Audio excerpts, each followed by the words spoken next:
El incumplimiento imputable y la responsabilidad patrimonial del deudor. La mora.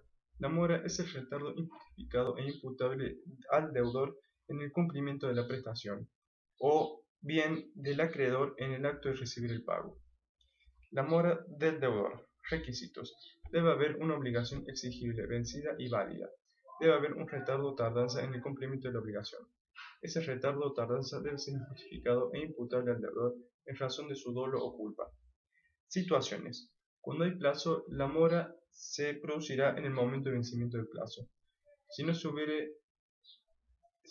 hubiese fijado un plazo, pero éste naciera tácitamente de la naturaleza de la obligación, bastará con la interpelación extrajudicial del deudor para constituirlo en mora. Cuando no existiese ningún tipo de plazo, el acreedor deberá acudir ante la justicia solicitando la fijación del plazo. Efectos. El deudor será responsable de todo daño ocasionado al acreedor por el incumplimiento de la obligación. Cuando se trate de una obligación de entregar una cosa cierta, el deudor será responsable por la pérdida o deterioro de la cosa, aunque sea por un caso fortuito o de fuerza mayor. Mora del acreedor. El acreedor se encuentra en mora cuando por un hecho o una omisión culpable hace imposible o impide la ejecución de la obligación. Cuando el acreedor está en mora, el deudor tiene el remedio del pago por consignación, es decir, haciendo un depósito judicial de lo que se debe. Extensión del resarcimiento, incumplimiento doloso y culposo. Todo incumplimiento, como la mora en el cumplimiento, es imputable al deudor cuando ha mediado de su parte dolo o culpa. En cambio, es inimputable cuando ha mediado caso fortuito de fuerza mayor. Al hablar de dolo, significa que el deudor actúa con plena conciencia de que su proceder importa una violación al derecho de crédito, es decir, no es necesario que tenga la intención de perjudicar o dañar al acreedor. Al hablar de culpa, significa que el incumplimiento ocurre por negligencia o imprevisión del deudor. Extensión del resarcimiento. Todo deudor que no cumple su obligación por dolo o culpa responde a las consecuencias inmediatas de su incumplimiento. Las consecuencias inmediatas son las consecuencias de un hecho que acostumbran a suceder según el curso natural y regular de las cosas, es decir, se deberá indemnizar por los daños que el acreedor pueda padecer en la cosa misma. Todo deudor que no cumpla con su obligación por dolo responderá además por las consecuencias inmediatas de su incumplimiento. Las consecuencias inmediatas son las consecuencias que resultan solo de la conexión de un hecho con un acontecimiento distinto. La cláusula penal.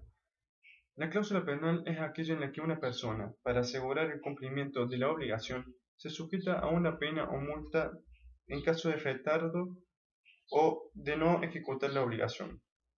Es una convención accesoria a la obligación principal y puede desempeñar dos funciones: asegurar el cumplimiento de la obligación o prefijar los daños y perjuicios del incumplimiento o del retardo. En el primer caso, el deudor no podrá eximirse de la obligación, del cumplimiento de la obligación pagando la pena, pero el acreedor no podrá pedir el cumplimiento de la obligación y la pena, sino una de las dos cosas a su arbitrio. En el segundo caso, el principio que rige es el de la imputabilidad de la pena, es decir, que aunque el acreedor sufra daños superiores o inferiores al prefijado en la cláusula penal, el monto a pagarse por tales daños y perjuicios será el establecido en la cláusula penal. Las astreintes. Las astreintes constituyen una amenaza contenida en la sentencia judicial de aplicar una sanción económica al deudor que fuese rebelde en el cumplimiento de la obligación o del deber jurídico impuesto en esa sentencia.